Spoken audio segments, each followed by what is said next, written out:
People like you don't break, you wake up. That uncomfortable turning point you're living right now, it's not bad luck, it's a message. And if you catch it early, it can change everything. You didn't click on this because you're bored. You clicked because something in your life feels off. Not obviously wrong, not a disaster you can point to, just this quiet pressure in your chest that keeps showing up when the noise dies down. You're functioning, you're showing up, you're doing what you're supposed to do, and yet the pain is there, like a warning light you can't tape over anymore. That's the turning point. And no, it doesn't mean you're failing. It means your old life is finally too small for who you're becoming. Here's the controversial truth most people won't tell you. The people who look fine on the outside are often the ones closest to a breakdown on the inside, because their persona is working overtime. Carl Jung called it the persona for a reason. It's the mask that helps you belong, helps you win approval, helps you keep peace. But that same mask can quietly suffocate your authenticity. So when your life starts feeling heavy, when you can't numb it like you used to, when the same patterns keep repeating, your awakening isn't being dramatic, it's being accurate. And let's make this counterintuitive, because it matters. That discomfort you hate is not your enemy. It's your fastest shortcut to purpose, if you stop treating it like a problem and start treating it like a message. Jung's whole point was simple. What you don't make conscious will run your life like fate. That means your shadow, your ignored emotions, your buried anger, your quiet fear, your hidden needs will keep knocking until you answer. And the moment you answer, transformation stops being motivational content and becomes a real plan. In this video, I'm going to show you exactly why people like you always go through a major turning point, and how to use it to reclaim your authenticity, break the pattern, and step into individuation, becoming whole, not perfect. You're going to learn how to read your pain like a map, how to spot the hidden lesson in your pattern, and how to build courage without pretending you're fearless. This isn't fluff. It's a clear path, and once you see it, you can't unsee it, which is the real reward. You don't notice the turning point at first. You feel it. It shows up like a familiar song that suddenly sounds wrong. The routine still runs, but your heart isn't in the room anymore. You get the promotion, the relationship, the good life, and still feel hollow. That's not you being ungrateful. It's your awakening calling you out, because the old version of you was built to survive, not to live. And survival has a limit, especially when you're craving authenticity. So your comfort starts to crack, and the silence gets louder. That's when the pain becomes honest and you can't talk your way around it. This is where transformation begins, right where your excuses stop working. Think of it like wearing shoes you outgrew years ago. At first you adjust your stride, you shrug it off, you say, "I'm fine." But every step rubs the same spot until it burns. Hello, pain. And one day you realize the shoe isn't the problem, the pretending is. That's your persona, the polished version of you, doing its job too well. It got you accepted, admired, maybe even loved from a distance. But deep down, you're starving for purpose, not applause. So life starts tightening the laces until you finally stop and look down. Not to punish you, just to force a choice you've avoided, because a real turning point always demands courage, not comfort. Here's how it usually hits in real life.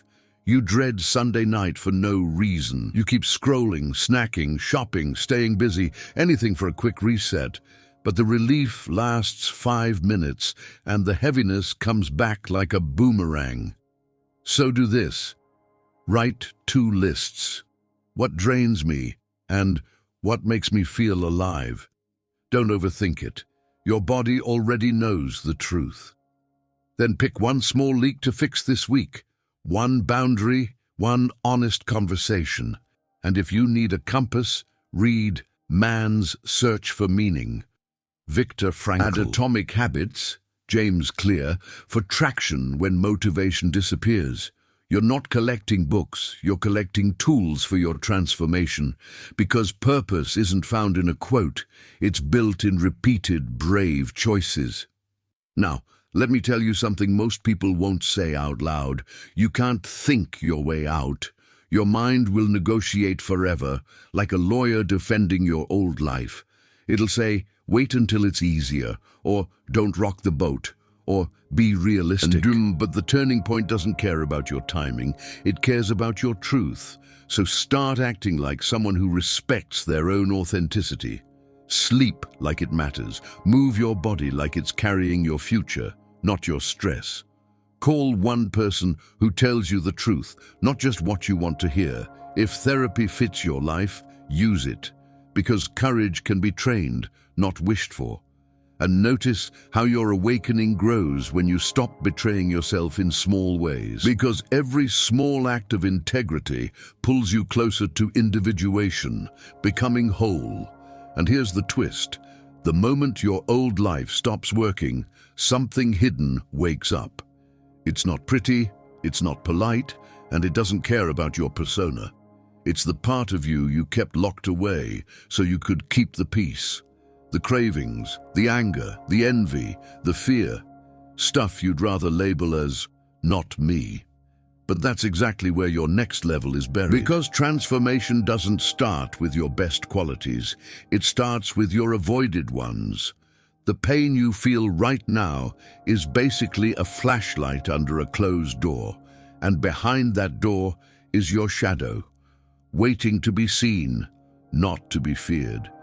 So if this turning point feels intense, good, that means it's real. And in the next step, you're going to learn why the shadow knocks first. You think the turning point will arrive like a clean announcement, but it doesn't. It shows up as a shadow in the corner of your life, quiet and stubborn. Carl Jung said the stuff you reject doesn't vanish, it follows you. So the shadow knocks first, not to ruin you, but to get your attention. It's that sudden irritation you can't explain, that jealousy you hate admitting. It's the weird overreaction, the why did I say that moment. And yeah, it can feel like pain, like your inner world is turning against you. But what's really happening is an awakening. Your honesty is waking up, because your persona can smile, but it can't heal what's buried. That's why the first knock is rarely pretty. It's usually true. Picture the shadow like a smoke alarm that won't stop beeping at 2 a.m. You can cover it with a pillow, but the sound still crawls into your bones. You can blame the battery, curse the timing, swear you'll fix it tomorrow. But the point isn't comfort, the point is safety, the point is purpose. The shadow does the same thing. It annoys you until you face the source. And the source is often a part of you that wants authenticity, not performance. Jung called it the path toward individuation, becoming whole, not nice. So when you feel that inner friction, don't panic, get curious. Ask yourself, what is this trying to protect in me? Because most triggers are just old wounds demanding a new kind of courage. Let's make it practical, because face your shadow can sound like a poster. Start with one simple move. Name the pattern without shaming yourself, like I get controlling when I'm scared, or I joke when I feel exposed. Then trace it back. When did you first learn that behavior kept you safe? That's not weakness, that's survival, and it deserves respect, not ridicule. Now choose one tiny test of transformation. Do the opposite for 24 hours. If you usually avoid conflict, say one honest sentence with a calm tone. If you usually over-explain, try one clean boundary. I can't do that today. You'll feel the itch, the discomfort, the little panic. That's the shadow losing power. And every time you stay steady, your persona loosens and your real self steps forward. Here's the part people miss. The shadow often carries your gifts too. The anger you hate might be your buried self-respect asking to come back. The envy you judge might be a map toward what you truly want. Even your fear can be a compass pointing at the door you keep walking past. So instead of saying, "This isn't me," try, "This is a message from me." That shift is huge because it turns pain into information, not identity. And when you treat it like information, you can respond with courage, not impulse. That's how awakening becomes maturity, and maturity becomes purpose. You stop reacting like a wounded child and start choosing like a whole adult. That's individuation in real life, messy, human, and strangely freeing. And listen, the shadow doesn't knock once. It knocks in a rhythm. It taps when you're tired. It bangs when you're pretending. It screams when you're stuck. It's like life saying, hey, you can't numb this forever. You can distract yourself, sure, work harder, scroll longer, laugh louder. But the turning point gets louder when your avoidance gets smarter. Because the goal isn't to feel good today, it's to become real for good. So when that pressure rises, don't label it bad, label it important. Something in you is refusing the old deal. Comfort in exchange for authenticity. And in the next step, you'll see what happens when the pain refuses to be numbed. That's when the real transformation stops being an idea and becomes a demand. At first, you try to handle it the normal way. You stay busy, you stay useful, you stay fine. You tell yourself it's just a phase, just stress, just a rough week. But the pain doesn't leave. It waits. It follows you into the quiet moments you can't outwork. It shows up when you're brushing your teeth, staring at the ceiling, driving home. And that's the scary part. You can't numb it like you used to. That's not weakness. That's your awakening getting serious. Because this turning point isn't about suffering for drama. It's about your life demanding authenticity and purpose, not performance. Think of it like a warning light on your dashboard. You can put tape over it, blast music, drive faster, act like it's not there. But the engine still knows, and if you keep ignoring it, the car doesn't stay loyal, it breaks down. Your body and mind are the same. They don't betray you, they report to you. So when pain refuses to be numbed, it's a report, something's off. Maybe it's your job, your relationship, your lifestyle, your inner values. Maybe it's your persona working overtime while your real self goes unpaid. And the turning point arrives when you finally stop arguing with the report. Because transformation starts when you treat pain as information, not an enemy. Now, I'm not going to sell you a fairy tale. Sometimes that pain is grief you postponed for years. Sometimes it's anxiety from living a life that doesn't match your purpose. And sometimes it's your shadow, old fear, old shame, trying to run the show. So here's a practical reset you can do this week. A numbness audit. Write down what you use to escape. Scrolling, snacks, overwork, gossip, alcohol, shopping. No judgment, just honesty. Then ask, what emotion am I trying not to feel when I do this? That one question can flip your whole turning point from chaos into clarity, because once you name it, you can actually choose courage instead of autopilot.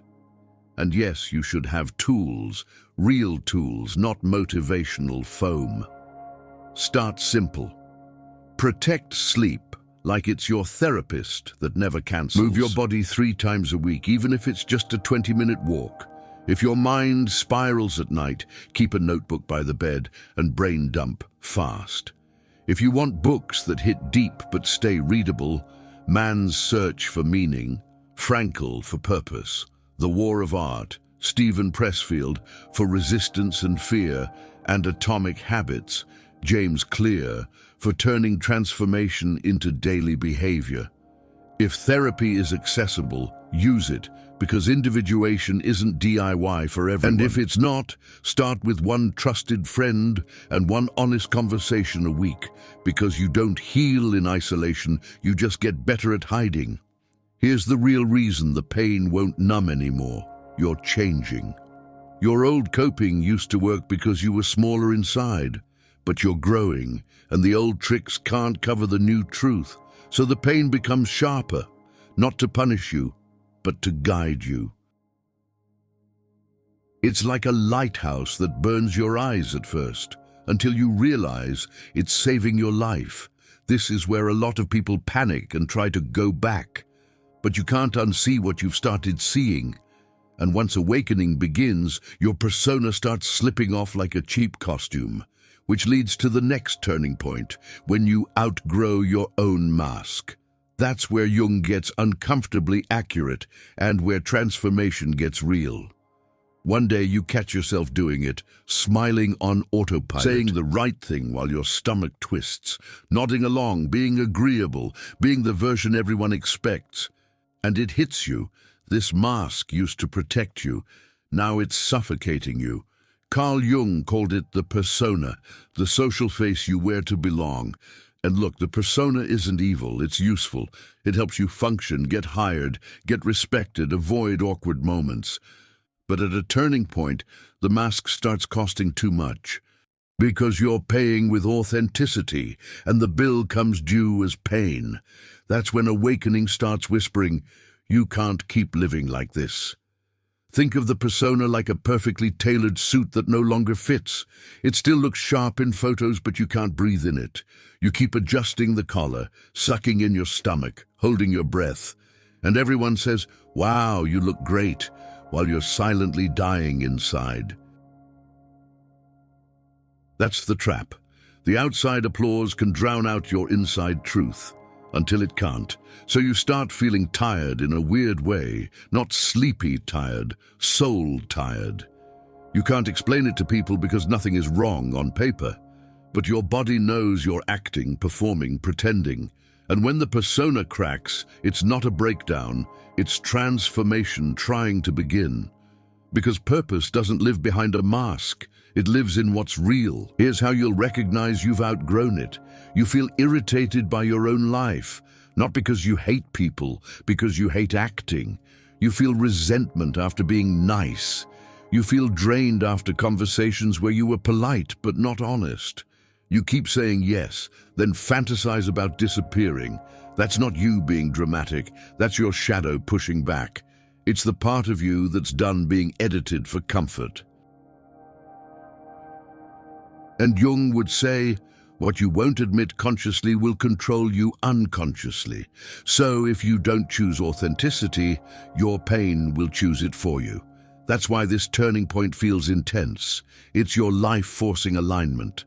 Now let's get practical, because this is where you can actually change fast. Try the 2-sentence truth rule. Once a day, say a small truth out loud. Not cruel, not explosive, just honest. Examples: I need time to think before I answer, or I can't commit to that, or the big one, I'm not okay and I don't want to pretend today. If you're rebuilding your purpose, you also need boundaries. Simple ones. Use lines like, I'm not available for that, or let me get back to you tomorrow. Then watch what happens. The world doesn't end, but your persona starts losing its grip. That's courage in real life, not motivational quotes, just steady honesty. And every time you do it, individuation becomes less theory and more lived experience. But here's the twist nobody expects. When the mask slips, you might feel lonely at first. Because some people don't like the real you, they like the convenient you. And that can sting. It can trigger the old fear of rejection, so you'll be tempted to put the persona back on and call it peace. But peace that requires self-betrayal is just quiet suffering. This is why the turning point matters. It filters your life. It reveals who's connected to your authenticity and who's attached to your performance. And once you see that, your whole world starts to shift. Because the next phase isn't just dropping the mask, it's noticing what you built for others. And when that starts to rot, your transformation becomes unavoidable. This is the part that messes with your head, because it looks like success. You did what you were supposed to do. You got stable, responsible, respectable. You became the reliable one, the strong one, the one who keeps it together. And yet, something inside you feels stale, like old bread you keep chewing anyway. That's when the turning point shows up, like a bad smell you can't ignore. Not loud, not dramatic, just constant. You start thinking, why am I not happier? And then you feel guilty for even asking. But guilt doesn't mean you're wrong. It often means your persona is being challenged. And your awakening is basically saying, hey, we didn't come this far to live halfway. Think of it like building a house on land you don't own. You can decorate it, upgrade it, show it off, invite people over. But deep down, you feel insecure because it was never truly yours. A life built for others is like that. Pretty on the outside, shaky underneath. You're living by somebody else's scoreboard, parents, friends, culture, the internet. And it works until it doesn't, until the rot starts spreading. The rot looks like resentment, burnout, cynicism, quiet rage, numbness. You stop feeling joy and start feeling relief when you can finally be alone. That's not introversion. That's exhaustion from acting. And when that rot appears, it's a signal. Your purpose is demanding honesty. Here's how the trap works. You keep chasing approval because it used to equal safety. Maybe you learned early that being useful got you love. Being perfect got you attention. Being quiet got you peace. So you build your whole adult identity on that strategy. And for a while, it pays off until the shadow collects interest. Because the parts of you ignored don't die, they wait. And then one day you look at your life and realize it's filled with should. I should stay. I should be grateful. I should not complain. That's the moment the turning point tightens its grip, because should can't compete with authenticity forever. Let's make it real. If you want to know whether you built your life for others, ask this. If nobody judged me, what would I change first? Your answer will come fast. Your excuses will come faster. So do a simple test. Take one small action aligned with your answer within 72 hours. If you'd change careers, start researching roles for 30 minutes a day. If you'd change your health, schedule a walk after dinner and keep it stupidly easy. If you'd change relationships, practice one boundary this week. No explanation essays. And if you don't know your purpose, start by tracking energy. What gives you life? What steals it? Read Essentialism, Greg McKeown, if you're drowning in obligations. And if you're stuck in people-pleasing, boundaries, Cloud and Townsend can be a wake-up slap, gentle but firm. Now, the biggest lie you'll tell yourself here is, it's too late. That's fear wearing a suit and pretending to be logic. The truth is, it's never too late to stop living for applause, but it will cost you something: comfort, familiarity, certain relationships, certain illusions. That's why courage matters more than motivation at this turning point. Motivation is a spark. Courage is a lifestyle. And when you start choosing authenticity, you'll notice something wild. You feel lighter. Not because life gets easier, but because you stop carrying a life that isn't yours. That's individuation. You're no longer a project for other people. You're a person. And once you taste that freedom, you'll start seeing the next problem clearly. The quiet betrayal of self-abandonment. You didn't lose yourself overnight. You leaked yourself out slowly, one small compromise at a time, one swallowed feeling at a time. You said yes when you meant no, just to keep the peace. You laughed at the joke that hurt, then called it being mature. You stayed in places that drained you and called it being responsible. That's self-abandonment, not dramatic, not loud, just consistent. And the pain shows up later, like interest on a loan you forgot you took. It's the quiet ache that says your authenticity has been on pause. This is why your turning point feels confusing. You can't point to one disaster, but your awakening knows the truth. You've been leaving yourself behind. Here's the tricky part. Self-abandonment often looks like a good personality. You're easygoing, low maintenance, the one who understands. Your persona becomes this helpful, dependable version of you. And everyone loves that version because it costs them nothing. But inside, your purpose starts to starve and you feel numb. You don't feel like a villain. You feel like a ghost in your own life. That's the shadow creeping in. Resentment, sarcasm, exhaustion. quiet anger. Not because you're bad, but because you're overdue for truth. So your transformation begins with a brutal little question. Where did I abandon myself today? Answer it honestly, and individuation starts pulling you back home. Think of your authentic self like a phone battery you keep draining to 1%. You can still function, sure, but everything feels slower, heavier, harder. You start snapping at tiny things because you're running on fumes. You start craving quick comfort because your nervous system is begging for relief, and you tell yourself, "I'm fine," while your body whispers, "No, you're not." So here's a practical move. Do a self-loyalty check every morning. Ask, what do I need today? Sleep, movement, silence, support, boundaries. Then pick one need and treat it like a non-negotiable appointment. That's courage in real life, protecting your energy before it becomes pain. And once you do that, your turning point stops feeling like chaos and starts feeling like clarity. Now let's talk examples, because you don't need theory, you need traction. If you keep overcommitting, set a default rule. Let me check and get back to you. If you keep people-pleasing, practice one clean boundary. I can't do that this week. If you keep procrastinating your dream, schedule 20 minutes a day.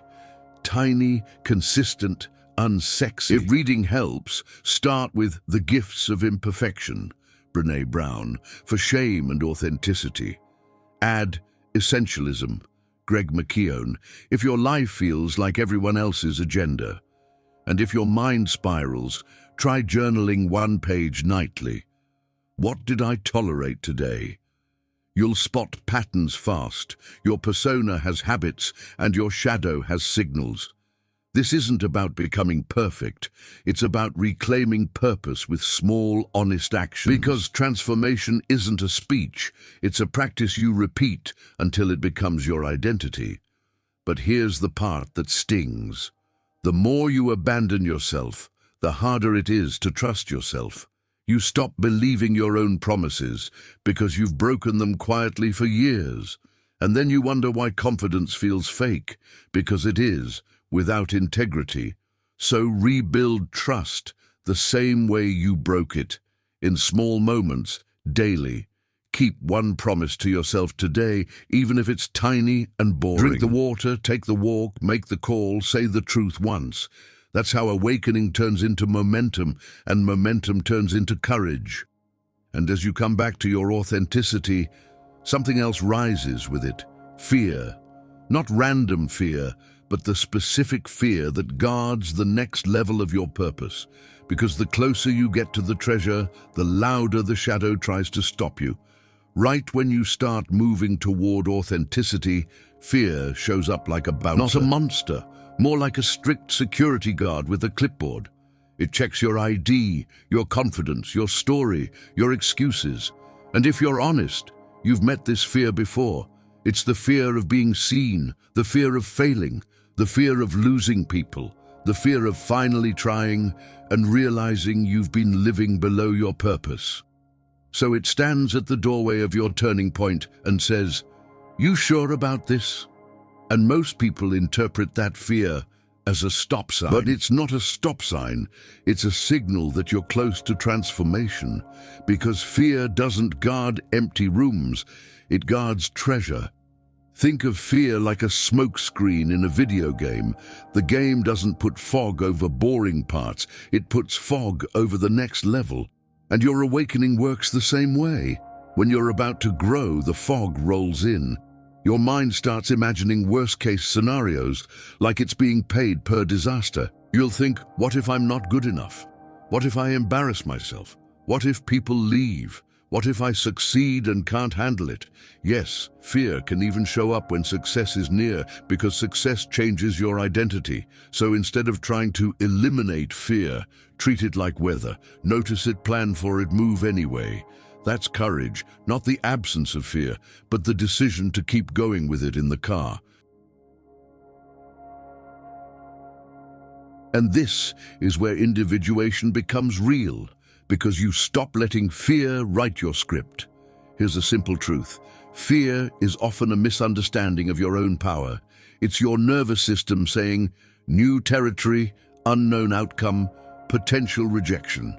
And your persona hates rejection because it survives on approval. So fear tries to drag you back to what's familiar, even if it's painful. That's why people stay in jobs they hate, relationships that drain them, habits that numb them. Not because they're lazy, because the familiar feels safe and the unknown feels dangerous. But the turning point is when you realize staying the same is also dangerous. It just kills you slowly, quietly, politely. So you start asking a better question. What will it cost me if I don't change? That question turns fear into fuel because it reconnects you to purpose. Now let's get practical, because fear shrinks when you give it structure. Use the fear budget method. Decide what you're willing to risk for transformation. Example, I'm willing to risk looking awkward to build a healthier life. Or, I'm willing to risk a no to ask for a better job. Then take a tiny action that proves you're serious. If you fear public judgment, post something small and honest once a week. If you fear rejection, practice micro-asks. Ask for a discount. Ask for help. Ask for clarity. If you fear failure, set a minimum win goal, 20 minutes a day, not perfection. Read The War of Art, Stephen Pressfield, if resistance is your daily roommate. And if you need mindset with traction, Mindset, Carol Dweck, is a solid anchor, simple, useful, real. Here's the mental move most people skip. You don't need more confidence. You need more evidence that you can keep promises to yourself. Confidence is just trust with receipts. So build receipts.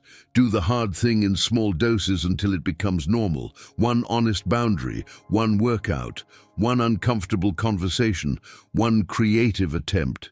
You'll still feel fear, but you'll stop fearing fear. And that's when your awakening levels up. You become the kind of person who moves anyway. That's transformation. Quiet, consistent, undeniable. And the wild part? The closer you get to your purpose, the more clearly you'll see your patterns. Because the next turning point isn't just fear, it's the lesson hidden inside the pattern you keep repeating. If you're honest, you've lived the same story more than once. Different city, different person, different job, same emotional ending. That's not bad luck, that's a pattern.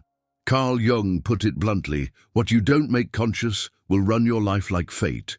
So the turning point isn't just something happened. It's you finally noticing what keeps happening. The same type of partner, the same type of boss, the same type of self-sabotage. And the moment you spot the pattern, your awakening gets teeth. Because now you can't pretend it's random. Now it's personal. Your transformation is asking you to take the wheel. Think of a pattern like a song stuck on repeat in your head. At first, you don't even notice. You just hum along. But after the 10th time, you're like, why is this still playing? That's your shadow. It keeps replaying the lesson until you actually learn it. Not to torture you, because it wants you free. So your life repeats the scenario with different costumes until you see the core message. Maybe it's I overgive to feel loved. Maybe it's I choose people who can't choose me. Maybe it's I stay small so nobody gets mad. Whatever it is, the pattern is basically your purpose tapping you on the shoulder saying, look here. Here's how you spot your pattern fast without getting lost in theory. Grab a notebook and draw 3 columns: relationships, work, self. Under each column, write the last 3 times you felt the same kind of pain. Then underline what's identical. The trigger, your reaction, the aftermath. That's your loop. That's the turning point map. Now ask one tough question. What did I get from repeating this? Because patterns pay off somehow. Attention, safety, control, approval, familiarity. Even pain can feel familiar, and familiar can feel safe. So don't shame yourself. Get curious like a detective, not a judge. Curiosity is courage in a calmer outfit, and it pulls you into individuation. Let me give you a real-world example. Say your pattern is always overworking, then burning out, then starting fresh. The hidden lesson might be you don't feel worthy unless you're producing. So you chase quick wins for approval, and your authenticity gets shoved aside. The fix isn't work less, like a cute slogan. The fix is rebuilding your worth. A practical move: set a hard stop time 3 days a week and protect it like a meeting. Replace 1 hour of grinding with something that restores you. Walking, cooking, reading, calling a friend. And if you need a book that calls you out gently but clearly, The Mountain Is You, Brianna Wiest, can help you see self-sabotage patterns. If you want a deeper psychological lens without drowning in jargon, Owning Your Own Shadow, Robert A. Johnson, is a clean, powerful read because transformation requires tools, not just insight. Now here's the part that feels almost unfair. Once you see your pattern, you're responsible, not guilty, responsible. You can't unlearn what you've recognized. So the next time the pattern invites you back in, you'll feel it, like a split second of awareness. That split second is your turning point in miniature. It's where you choose old comfort or new courage, old persona or new authenticity, old pain or new purpose. And yes, you'll stumble because patterns are sticky and awakening isn't linear. But every time you pause before repeating the old move, you're practicing individuation. And here's the loop into what comes next. Once you stop repeating the pattern, something else happens. You start losing pieces of your old identity. The old you, the one built around approval, control, distraction, starts dying off. Not physically, obviously, but emotionally and socially. You'll feel grief for who you used to be, even if that person was suffering. That grief is part of transformation, and it's strangely sacred. Because you can't build a new life without letting the old life collapse. So the next turning point isn't just insight, it's the death of the old you. And that's where things get real, quiet, and unbelievably powerful. This part doesn't look like a movie scene. It looks like you sitting in your car, quiet, not even wanting music. It looks like you realizing you can't laugh at the same jokes anymore. It looks like you outgrowing conversations that used to feel like home. And that can hurt because your persona loved familiarity. But your awakening doesn't care about familiar. It cares about true. So the old you starts slipping away, not with fireworks, but with silence. You feel a strange grief, like you're mourning someone who's still alive. That's the turning point nobody warns you about. Transformation can feel like loss first, because letting go of who you were is the price of becoming who you are. Think of it like a snake shedding its skin. The old skin isn't evil. It protected you when you were smaller. But if the snake keeps it, it dies. So the shedding feels uncomfortable, even painful, because the old layer clings. Your habits cling, your relationships cling, your identity clings. You might even miss the version of you that didn't question anything, the version that stayed busy and called it purpose, the version that said yes and called it kindness. But that version was built for survival, not individuation. And now you're outgrowing survival, so the skin has to go. Here's how you know the old you is dying. You stop tolerating what you used to tolerate. The disrespect hits different. The dishonesty feels louder. The "it's fine" stops coming out of your mouth, even if you try. And people will notice. Some will cheer, some will complain, some will guilt trip you. Because your transformation threatens the role you used to play for them. If you were the fixer, they'll miss your free labor. If you were the peacemaker, they'll miss your silence. If you were the overachiever, they'll miss your predictable performance. So your turning point might come with social friction, and that's normal. Authenticity has side effects, and one of them is clarity about who benefits from your mask. Now, practically, this is where you need identity support, not hype, support, because grief makes you tempted to go back. So do a simple thing. Write a do not return list. List what the old you tolerated: disrespect, overwork, neglect, self-abandonment, constant pleasing. Then write a new me list: boundaries, sleep, truth, purpose, courage, consistency. Keep it on your phone. Read it when you're tempted to relapse. And replace one old habit with a new anchor habit. Example: when you want to numb out, you take a 10-minute walk or journal one page. That's not cute. It's how transformation becomes stable instead of emotional. This is also where your environment matters more than your willpower. The old you will resurrect in the same rooms, with the same people, at the same hours. So change something small but real. Different morning routine, different route, different playlist, different gym time. If you want a book that explains this with clarity, Tiny Habits, B.J. Fogg, is solid and easy to apply. If you want the deeper emotional side, Letting Go, David R. Hawkins can help you sit with release and grief. And if you have one trusted person, tell them, I'm changing and I need you to keep me honest. Because individuation is hard alone. Your persona loves isolation because it avoids accountability. The new you needs witnesses, safe ones. That's how you protect your turning point when the old identity tries to bargain. And here's the loop into what's next.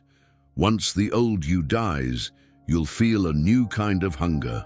Not for approval, for wholeness, not for looking better, for being real. You'll stop asking, how do I fix myself? And start asking, how do I integrate myself? That shift is massive, and Jung practically built his life's work around it, because the goal isn't perfection, it's individuation. Becoming whole means you stop splitting yourself into good and bad, worthy and unworthy. You start owning your shadow, your gifts, your pain, your purpose together. And that's exactly where the final turning point lands. Becoming whole, not perfect. This is where the turning point stops being a crisis and becomes a direction. You're not trying to become better in a performative way. You're trying to become whole. Carl Jung called this individuation, the process of becoming your true self, integrated. Not a persona that wins applause, but a person with authenticity and purpose. Because perfection is exhausting. It's a treadmill with no finish line. Wholeness is different. It's when your inner world stops being at war with itself. You stop splitting yourself into acceptable and unacceptable. You stop pretending the shadow isn't there and start learning what it's saying. That's transformation with roots, quiet, strong, and real. Think of perfection like polishing the outside of a house that has broken pipes. It looks great, but it's leaking underneath. Wholeness is fixing the pipes, even if the house looks messy for a while. So you stop obsessing over being liked, being flawless, being impressive. And you start obsessing in a healthy way over being honest. Not brutally honest with others, but deeply honest with yourself. Because the turning point isn't, how do I look? It's, how do I live in a way that matches my purpose?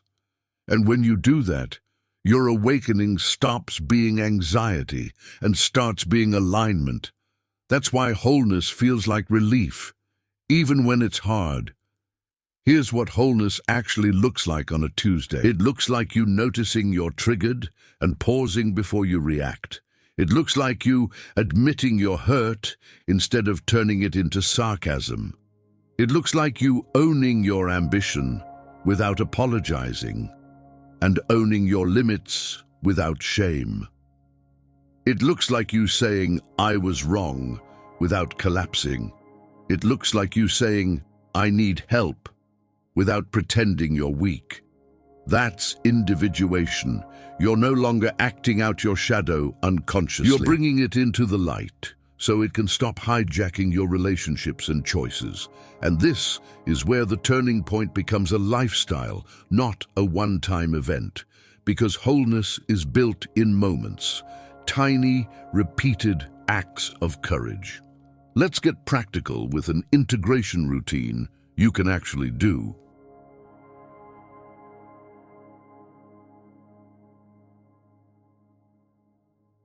First, a daily check-in, 2 minutes. What am I feeling and what do I need? Second, a weekly shadow question. What did I judge in someone else this week? Because judgment is often projection, and projection is a clue to your shadow. Third, one honest boundary per week, small, steady, respectful. Fourth, one act aligned with purpose, learning, creating, applying, serving. If you want books that support this, Man's Search for Meaning, Frankl for Purpose, The Gifts of Imperfection, Brené Brown for Authenticity, and The War of Art, Pressfield for Courage when you want to quit. Not because books save you, but because they give you language and tools to stay on track.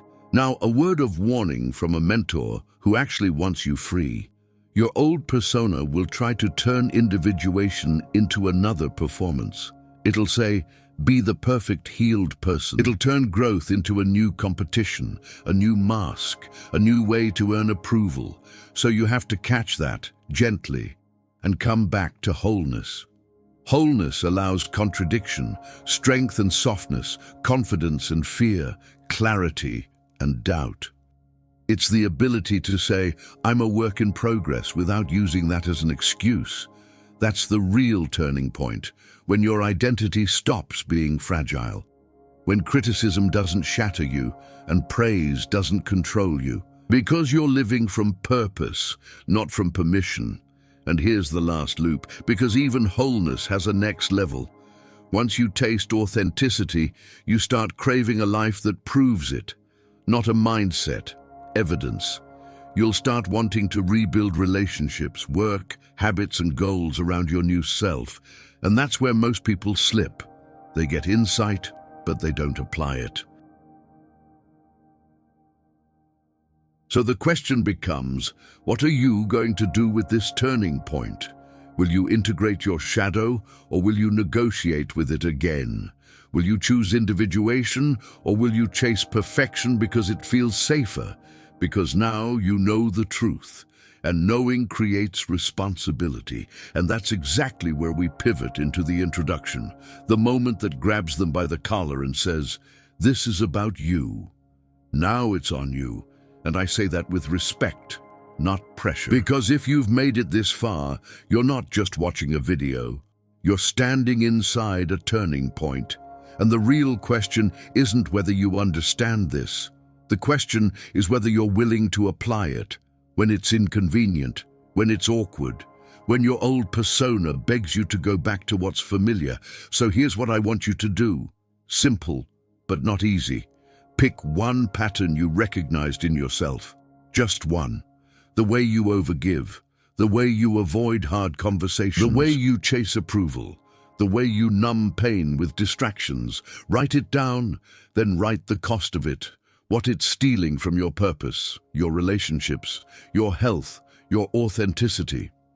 Because the moment you see the cost clearly, your courage stops being motivation and becomes self-respect. And then take one small action within the next 24 hours that proves you're done negotiating with your own life.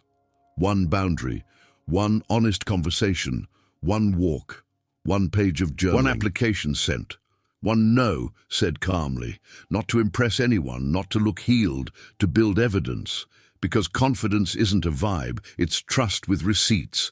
And every receipt you create pulls you closer to individuation, becoming whole, not perfect. Now let me get provocative for a second, because you need to hear it. If you keep calling your discomfort bad luck, you'll stay stuck. If you keep waiting to feel ready, you'll stay trapped. And if you keep choosing comfort over authenticity, your turning point won't disappear. It'll just come back louder. So what's it going to be? Are you going to keep living a life that looks fine but feels empty? Or are you finally going to let transformation do its job? Tell me in the comments, what part of this hit you the hardest? And what's the one pattern you're breaking starting today? I read the comments, and your answer might be the push someone else needs to reclaim their purpose too. And if you want more videos like this, deep, practical, and straight to the point, subscribe to Mind's Silent Echo and turn on notifications. because your awakening isn't a phase, it's a direction. And if you keep walking it, your life won't just change, it'll finally become yours.